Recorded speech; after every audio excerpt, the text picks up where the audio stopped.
Today, I will introduce a book called Richer, Wiser, Happier: How the World's Greatest Investors Win in Markets and Life.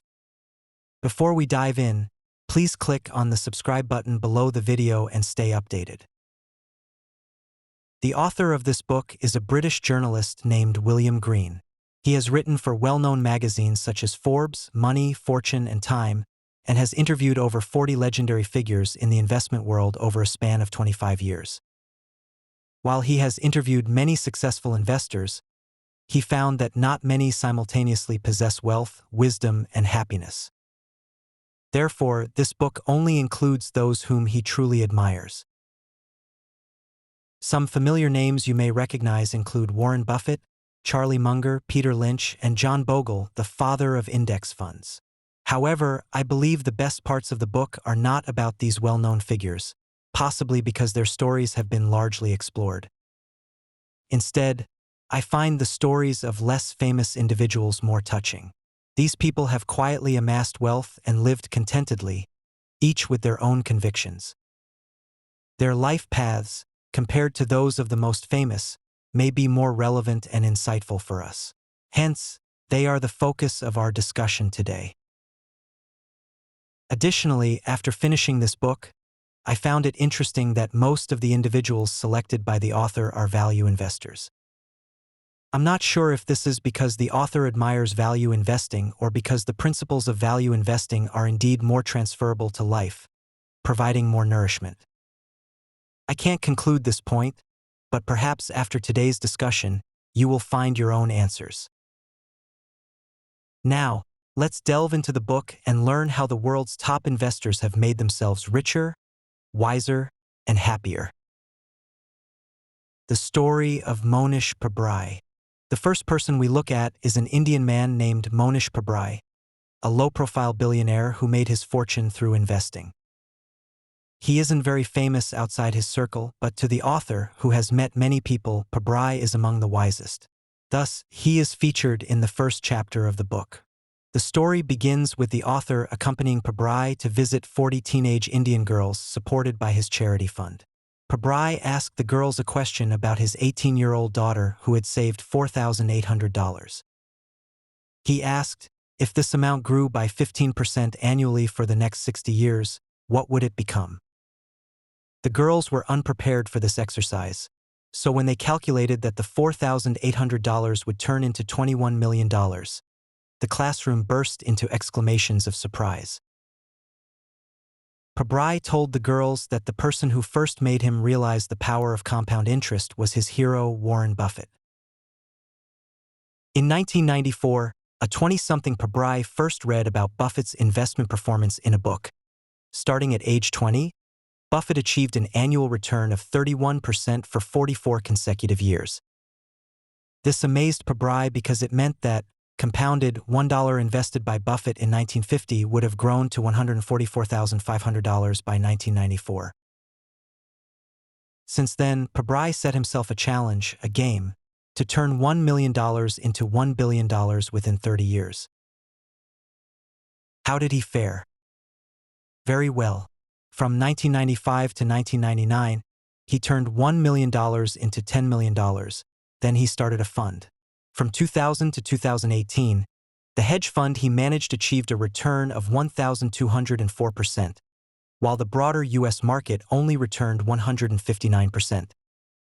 If you had invested $100,000 in his fund in July 1999, by March 2018, you would have had nearly $1.83 million after fees.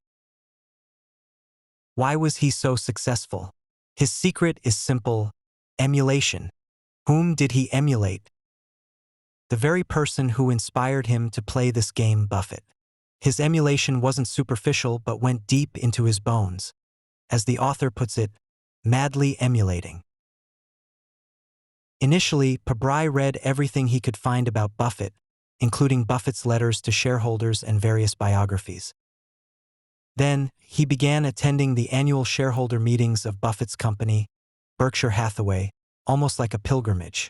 Later, after making some money, he even won a lunch with Buffett, thus establishing a personal connection. Through Buffett, he also became friends with Charlie Munger. Pabrai's emulation of Buffett was not just about basic value investing principles like finding undervalued stocks, growing with excellent companies, and staying within one's circle of competence. He regarded these as iron laws to be practiced, but that was not enough. His emulation went into very detailed aspects. And he didn't just emulate Buffett. He also took cues from Buffett's longtime partner, Charlie Munger. Whatever he found useful, he unabashedly applied. For example, Pabrai's fund held no U.S. stocks. Why? Because Munger had said, "Go where the fish are." Since the competition in the American fish pond was too intense, Pabrai took his spear to China, India, and South Korea. Moreover, when establishing his own fund, he meticulously copied every detail of the partnership model used by Buffett. Like Buffett, he charged no annual management fees but only performance fees. No fees were charged unless the returns exceeded 6%, and then 25% of the excess was taken. Pabrai copied this fee structure exactly, which, incidentally, Buffett had himself adopted from Benjamin Graham. Buffett greatly admired emulation himself, having learned much of his investment philosophy from Graham, taking the essence and discarding the dross to form his own approach. Returning to Pabrai, once he established personal connections with Buffett and Munger, he had even more to emulate. For instance, he noticed a box on Buffett's desk labeled "Too Hard," containing company reports that Buffett found incomprehensible, unclear about where the company's cash was coming from and how much it would generate in the future. Pabrai did the same at his desk to remind himself to resist temptation and avoid such companies. When dining with Buffett, Buffett once said, "You improve without realizing it by being around better people." Pabrai remembered this well. Afterward, whenever he met someone for the first time, he would evaluate whether interacting with this person would make him better or worse. If the answer was worse, he would avoid further contact. Buffett had also shown Pabrai his calendar, which was mostly empty. Pabrai tried to reduce his schedule accordingly. He usually entered his office after 10 a.m. without any appointments, and around 11 a.m., his assistant would bring him printed emails. Like Munger, he would write brief replies directly on the paper. Also, like Buffett and Munger, Pabrai spent most of his day reading and thinking. He would nap in the afternoon and then continue reading and thinking into the night. He found a quote by philosopher Blaise Pascal particularly insightful. "All of humanity's problems stem from man's inability to sit quietly in a room alone." The author had known Pabrai for many years and had long wanted to write about his story. Why hadn't he started earlier? Because he felt that nearly every significant idea in Pabrai's investing career came from emulation. How could he write something new about that? But later, he realized that this was exactly the point. Pabrai's competitive edge lay in his indifference to whether others thought he lacked creativity or novelty. What mattered to him was what worked. Pabrai has always viewed his life as a game involving probabilities. How could he improve his chances of winning? He didn't waste time designing a new algorithm but focused on absorbing the algorithms of those who played the game best, letting the paths they trod and the pitfalls they experienced nourish him. This strategy might seem simple, but the author noted that not many people manage to implement it. Why not? Pabrai identified 3 reasons. First, people tend to think they are right, and once they have an idea, they find it hard to accept other good ideas. Second, in Pabrai's words, "They are not as thick-skinned as I am, they have a stronger sense of ego." To be an excellent imitator, you must let go of your ego. But many people can't do that. Lastly, many people, when they discover a good idea, tentatively try it out, touching it like a snail before quickly retreating. But Pabrai believed this was wrong. To emulate effectively, you must commit fully, letting the idea saturate your brain, muscles, and every part of your body, absorbing every important detail and every bit of nourishment you can. This was his key to action. So, how can one become richer, wiser, and happier? Pabrai's method involved setting different game challenges for himself and, in each game, learning from the winners and relentlessly emulating their best practices. Why is Pabrai's story featured in the book's first chapter? Because it was he who inspired the author to gather the effective strategies he had collected over the years and share them with more people seeking to win. The story of Nick Sleep. Next, let's hear about another person. This is an Englishman named Nick Sleep. His experience is quite special. He originally worked in landscape design, but by chance, he entered a family fund company as an investment analyst and unexpectedly discovered he was well suited for the job. In 2001, he and a friend founded a fund. Over the next 13 years, the fund's return reached 921.1%, outperforming the benchmark index by over 800 percentage points. That is, if you had initially invested $1 million in their fund, after 13 years you would have $10.21 million. Not only that, Nick is a hidden celebrity. He is very low-key and not well known outside the investment circle, but he is famous within it. Many wealthy individuals entrust their money to him. When interviewing other investment gurus, the author was recommended Nick by several people, including Pabrai we just mentioned.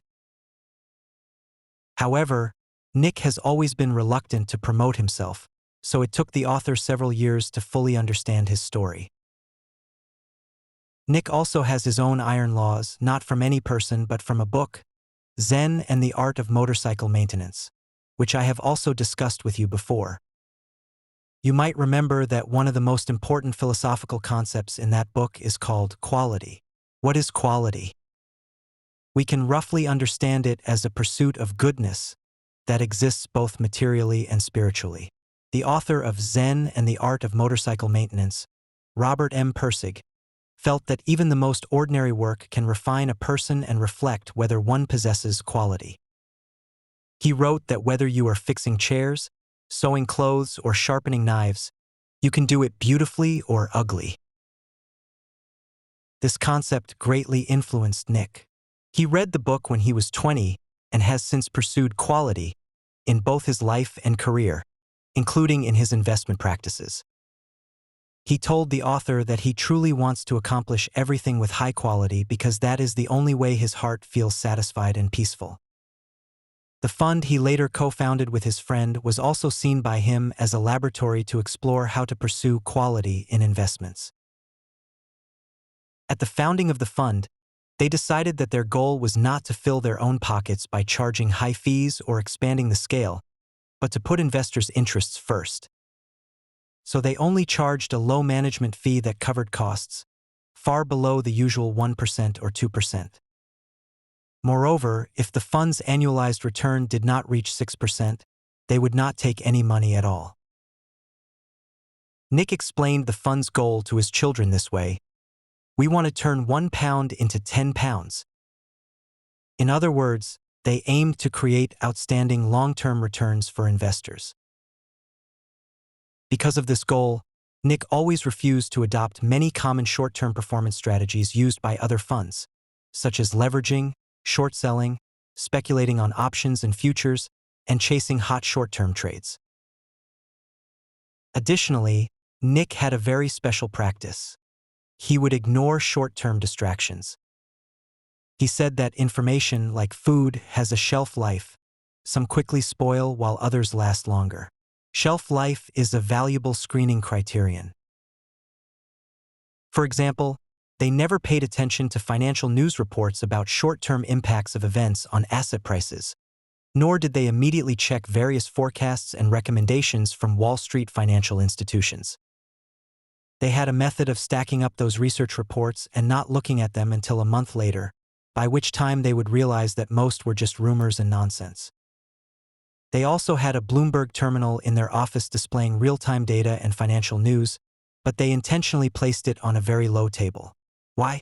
Because it was so uncomfortable to look at it that you couldn't stand more than 2 minutes without getting a backache, so you would just stop looking. They ignored these short-lived pieces of information because they wanted enough quiet time to think and find truly high-quality companies that could deliver long-term returns. How did they find them? They would read annual reports until exhausted. They would visit companies tirelessly. Later, they discovered a category of companies with a very long success shelf life. They called the business model of these companies shared scale economies. What does that mean? Let's talk about the company that initially led them to discover this model, Costco Wholesale. It's a discount retailer with a membership system. Costco marks up its goods by no more than 15% over cost, while an ordinary supermarket might mark up by 30%. Customers pay an annual fee of $45 to buy low-priced goods at Costco, eliminating the need to hunt for bargains elsewhere. As a result, Costco's repeat customers continuously increase. The more customers it has, the larger its sales scale, the greater its bargaining power with suppliers, and the lower its purchasing costs. With lower costs, the company can further reduce prices, creating a virtuous cycle. This is sharing the benefits of scale economies with consumers. So Nick called it shared scale economies. Later, in their process of studying different companies' financial reports, they found that Walmart, Dell, Southwest Airlines, and Tesco had also followed similar paths.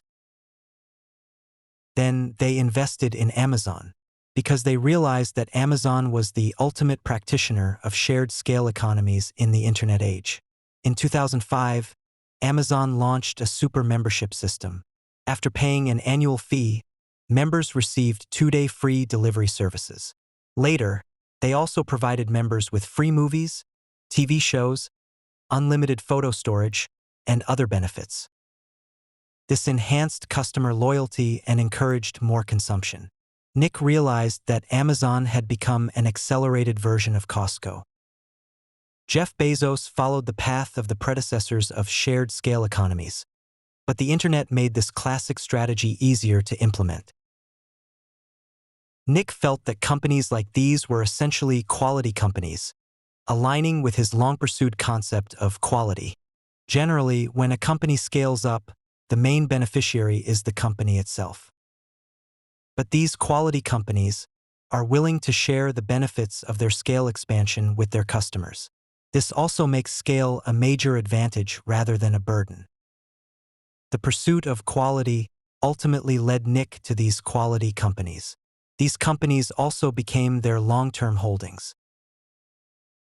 Renowned management guru Ram Charan once proposed a concept, saying that if a company wants to keep growing, it must ensure that its performance growth is tied to the growth of its users. Whether looking at the fund managed by Nick or their chosen investment targets, we can clearly feel this point. Applying investment philosophy in life. Okay, we mainly talked about 2 lesser-known top investors earlier, but we focused on how their philosophies are applied in work and investments. However, many of the philosophies of top investors can also be applied in life. For example, the previously mentioned Nick likes to use a goal analysis method when analyzing companies and meeting CEOs. That is, he clarifies what the company wants to achieve in the long term, such as in 10 or 20 years, and then what management must do now to achieve those goals, and what factors might hinder their achievement. This way of thinking is called the goal analysis method. Nick believes that the goal analysis method is also a practical tool in life. For example, if your goal is to stay healthy in old age, then you would reverse engineer what you need to invest in now, such as nutrition, exercise, stress reduction, and regular health checks. Also, if you want your family and friends to feel better about you, you can imagine a final scene where they are attending your funeral. You ask yourself, what do you need to do now so they will fondly remember the time spent with you? Or what actions might make them not miss you at all? By first clarifying the ultimate goal and then reverse engineering what you should and shouldn't do, you are using the goal analysis method. Also, as we mentioned at the beginning, because the author himself is quite in favor of value investing, most of his interviewees are value investors. We often associate value investing with terms like long-termism and the compound interest effect, but perhaps few people think about how to use these concepts to guide life outside of investing. The book talks about a person named Tom Gaynor who is also very good at investing. But what the author emphasizes is not his investment skills, but how he applies the compound interest effect and long-termism in his life. His concept can be summarized in 8 words: roughly right, not perfection-seeking. Gaynor's story goes like this. After working in investments, his weight gradually increased, eventually exceeding 200 pounds. So he decided to start losing weight. He announced to his friends that he would lose 1 pound a year over the next 10 years. Yes, you heard right, less than a pound a year. Is that even a goal? But Gaynor had his reasons. Research shows that the weight of American men typically increases by 1 to 2 pounds each year from early adulthood to middle age. Gaynor knew that small advantages or disadvantages would accumulate over time. If others gradually gained weight while he gradually lost it, even if the annual difference was slight, there would be a significant difference after 10 years. Thus, he began to change some unhealthy habits. His approach was moderate and gradual, not seeking perfection. He started increasing the proportion of vegetables and fish in his diet and reducing sweets, although he did not completely give up sweets, still eating about 20 donuts a year. In terms of exercise, he initially jogged for only 5 minutes a day, then added 5 minutes each week until reaching half an hour, and then stopped increasing. This strategy was not immediately effective, but it was easy to stick to, and over time, significant changes gradually occurred. More than 5 years later, Gaynor still ran 5 times a week. The author interviewed him several times during these 5 years. Each time, the author's own weight was heavier than before, while Gaynor's was lighter. In 2017, Gaynor's weight dropped to 194 pounds, and he looked much fitter than the author. Whether in life or in investments, Gaynor believes in one thing: great victories are often the result of continuous small improvements and long-term accumulation, just like the compound interest effect. His investment achievements were also accumulated in this way. He was very cautious, buying a little stock in companies he was optimistic about but not completely sure about, then observing for a while before deciding whether to buy more. He said, "My secret is just this: to accumulate gradually, doing a little better each day. Continuous improvement is key." Besides investors like Gaynor, Nick, and Pabrai, the author also interviewed many world-famous investors such as Munger, Buffett, Soros, and Templeton. You might have heard a lot about their investment philosophies already. We have also discussed many books related to them in our book talks.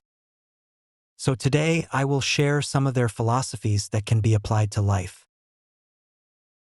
First is the concept proposed by Buffett, the inner scorecard. Buffett is a person who almost entirely lives according to his own principles and preferences. He doesn't care how others view him, doesn't mind questions about some of his investment moves, doesn't worry about recent claims that the Buffett era is over, and doesn't hide his love for playing bridge or eating what others might call junk food, etc. Buffett said that he and Munger always measure themselves by the inner scorecard, never worrying about how others might judge them. They only focus on fully reaching their own internal standards.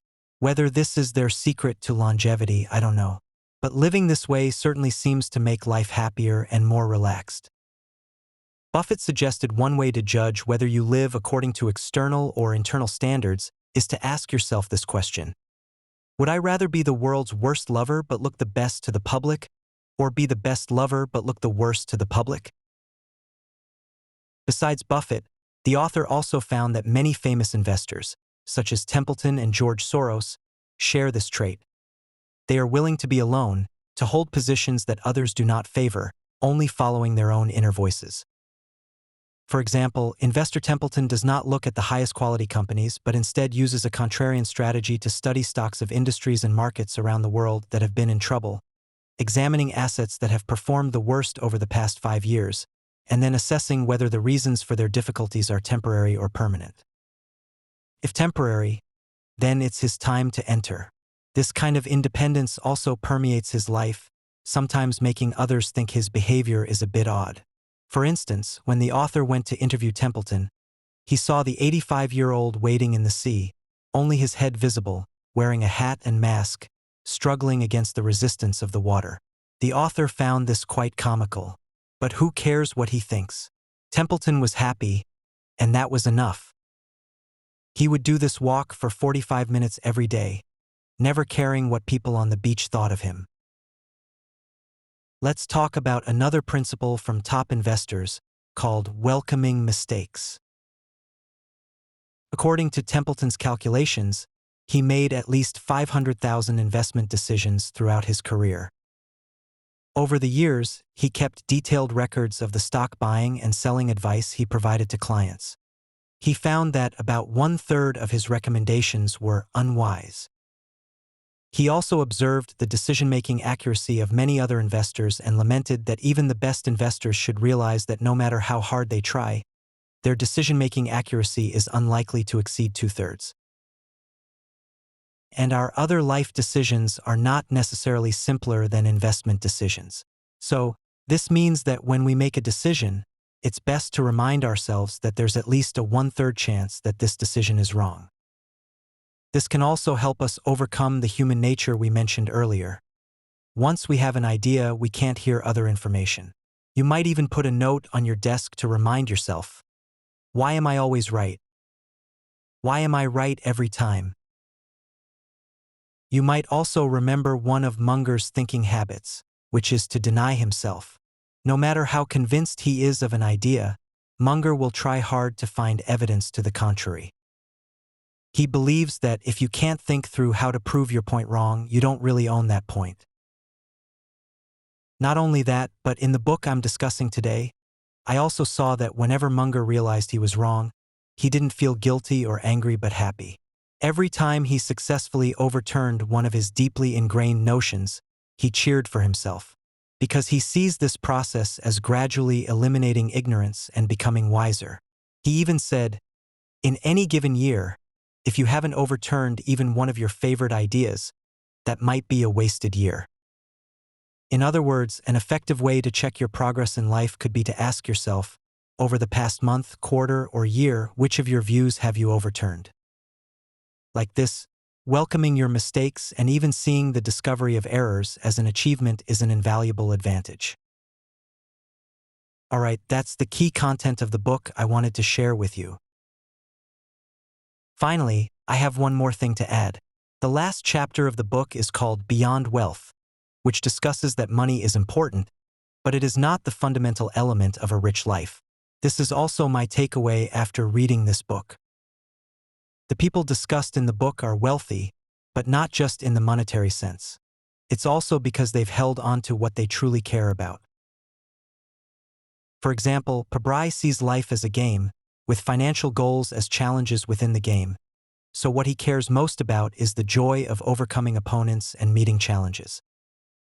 After reaching his financial goals, he followed Buffett's example and donated most of his money to charity. And then there's Nick.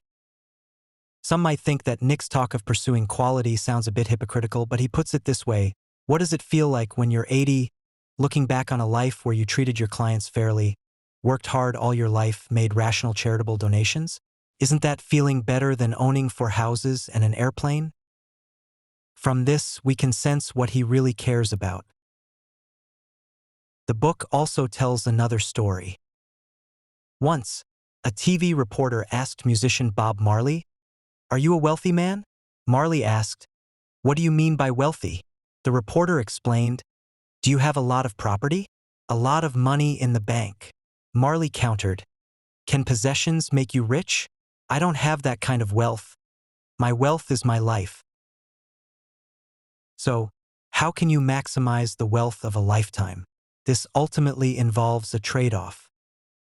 The author believes that all these stories of top investors are reminding us that we need to be acutely aware of what we are willing to sacrifice for money and what we are not, such as your relationships with family and friends, your talents and aspirations, those precious experiences unrelated to material things, or those concepts and beliefs you always adhere to, etc. Every choice in life is a step in an optimization problem. You need to weigh your options carefully.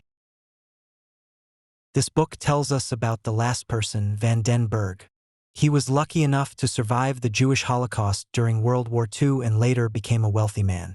He often pondered, "Why did I survive?" Just by luck? He didn't think so. He always felt that he survived because he had a mission to fulfill. So he believed that the main value of his life was to help others and make their lives better. His office filing cabinet contained many letters from people he had helped. He said that was his most valuable property. He might lose all his money, but then he could still say, "I didn't live a mediocre life. Look at those people whose lives I've changed." Finally, he pointed to the stacks of letters and told the author, "I will never go bankrupt, because these are my bank accounts." What will you put in your life's bank account? Today's book discussion ends here. You can also share this book with your friends. If you like the content of Daily Book Dive, click the subscribe button to stay updated. Your encouragement helps us continue bringing book essence to our community. Congratulations, you've listened to another book.